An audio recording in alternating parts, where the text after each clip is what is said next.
Kesuksesan, berusaha, berlatih, dan konsisten, itu semua adalah prinsip untuk kesuksesan. Lalu, bagaimana jika sering menunda-nunda pekerjaan? Ya, sering berkata pada diri, aku harus melakukan ini hari ini juga, aku harus melakukan hal itu siang ini juga, dan aku harus menyelesaikan tugasku malam ini juga.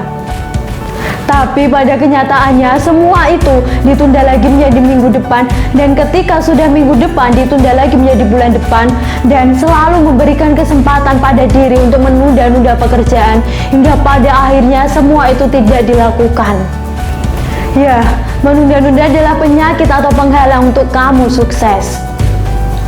Terlalu membiarkan diri untuk terjebak dalam zona nyaman, membiarkan diri untuk tidak produktif, dan membiarkan diri untuk tidak mencapai goals yang telah dibuat.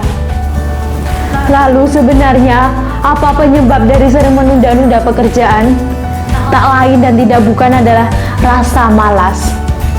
Malas, rasa yang membuat diri terjebak dalam kenyamanan yang berakhir dengan penderitaan, kekecewaan, kegagalan, dan penyesalan tentunya. Menyesal karena mengapa aku dulu tidak produktif, mengapa aku dulu hanya bermalas-malasan, dan berbagai macam penyesalan lainnya. Lantas, bagaimana cara melawan dan mengatasi rasa malas ini? Rasa malas dapat diatasi dengan berbagai macam metode. Salah satunya adalah metode Kaizen, yaitu metode yang berasal dari negara Jepang, negara yang terkenal akan kedisiplinan dan etos kerjanya yang baik. Orang Jepang sejak kecil telah memiliki prinsip, yaitu untuk mengulang hal-hal atau rutinitas yang telah mereka lakukan setiap harinya, yakni yang positif, dan mereka telah menjadikan budaya, mereka telah melakukan setiap hari hingga mereka dewasa, yang menjadikan mereka menjadi orang yang disiplin dan tidak bermalas-malasan. Lalu, apa yang dimaksud dengan metode Kaizen? Yaitu metode yang digunakan untuk membuat perubahan dalam hidup yang dilakukan secara perlahan. Metode Kaizen juga dikenal dengan prinsip 1 menit, yaitu prinsip untuk melakukan sesuatu hal dalam jangka waktu 1 menit setiap harinya dan dalam waktu yang sama pula. Misalnya saja kamu ingin rajin berolahraga, jadi lakukanlah olahraga yang kamu sukai selama 1 menit setiap harinya dan di waktu yang sama pula. Tidak hanya di bidang olahraga, tapi kalian juga bisa melakukan prinsip ini di bidang apapun. Misalnya saja membaca. Kalian ingin menjadi rajin membaca buku, maka lakukanlah membaca buku selama 1 menit setiap harinya dan dalam jangka waktu yang sama pula.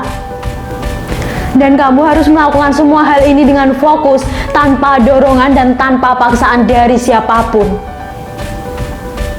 Ketika kamu fokus dan bersungguh-sungguh untuk melakukannya, maka dengan prinsip ini akan melatihmu untuk menjadi pribadi yang lebih bertanggung jawab.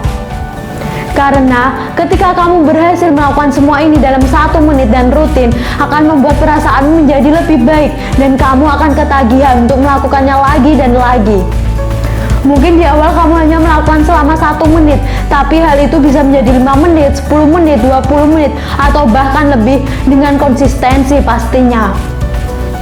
Lalu, bagaimana dengan usaha keras? Usaha terlalu keras dan tidak rutin hanyalah membuang tenaga lebih dan membuat diri kita menjadi lebih lelah hingga pada akhirnya tidak dilakukan. Jadi, untuk perubahan dalam hidup lebih baik dilakukan secara perlahan tapi konsistensi daripada berusaha sangat keras tapi hanya membuang tenaga. Lantas, siapkah dirimu untuk membuktikannya? Untukmu pejuang sukses, semangat!